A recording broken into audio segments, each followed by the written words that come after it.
Hello mga kamanay, kagkamanoy, kamusta na po kayo? At ito naman, may pupuntahan tayo, kaya sama na kayo. Isasama ko na rin kayo. Tara na. Ayan, nakita niyo yung sa likod, yun yung Ferris wheel ng Niagara Falls. Sobrang laki. So, from Niagara Falls, papunta dito na side, ayan, sa dulo niya, mayroon pang ganito yung mga karugtong niya. Ito yun siya, makikita mo. Ayan, so naglakad-lakad kami. Ayan. Maganda pala ito pag siya, galing ka doon, papunta sa dito sa dulo. Lakarin mo lang, makikita mo yung magandang view ng tubig. At ito na nga, parang malapit na tayo sa ating pupuntahan. At ito yung tinatawag nila na floral clock, Niagara Falls. So, pasensya na po kasi hindi siya floral. nagiging anti-floral na siya. Ayan, kasi winter na winter, so wala pa. Pero okay lang naman. Mag-i-enjoy naman lang tayo dito habang wala pang bulaklak. At least, diba, nakikita natin kasama kayo. Kaya tingnan nyo siya. Ganito siya pag walang bulak. I mean, mga bulaklak. Dapat puno yan. Pero wala tayong magawa kasi nga winter. So, hindi talaga season ng mga bulaklak. Kaya, mag-ikot na lang tayo at titingnan natin kung ano ba talaga yung sinasabi nila na floral clock na ito. At talagang, clock talaga siya. Tapos, pinaganda lang siya ng mga bulaklak pag summer. Ayan. So, jackpot kasi pumunta ako dito winter, so walang bulak.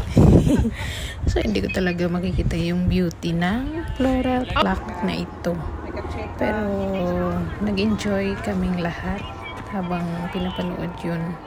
Mayroon pala silang fish pan dito. Ayan. So, may tubig pala siya. Pwede naman lagyan ng mga isda, mga tilapia, mga hito. Palakihin, diba? Ayan. So, nag-green na siya. Ewan ko anong design lang siguro yan. Para hindi kayo pupunta doon sa clock na yon. So, tatlo lang kami ni si Jongki, si Auntie at saka si Uncle, yung driver namin, naiwan sa sasakyan kasi daw sawang-sawa na siya sa floral clock, kaya kami na lang muna kasi hindi kami nakapunta dito. Ayan, so yan pa yung mga fresh na green pa lang. At ito na nga, ayan, tatakbo na tayo. At least may experience din natin yung clock na ito. Gaano kaganda. Ayan, paulit-ulit akong tumatakbo.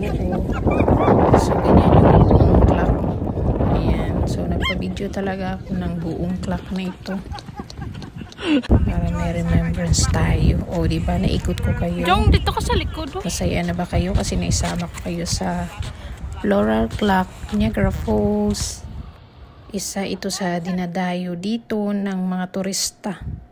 Kaya, kung kayo man di makapunta dito, at least nakikita nyo dito sa akin, pero pasensya lang talaga kasi empty. Siguro maganda ito pag may mga bulaklak, no? Hindi ko kasi na-experience, puro malay mo sa susunod. Iikutin natin ito na may mga bulaklak na.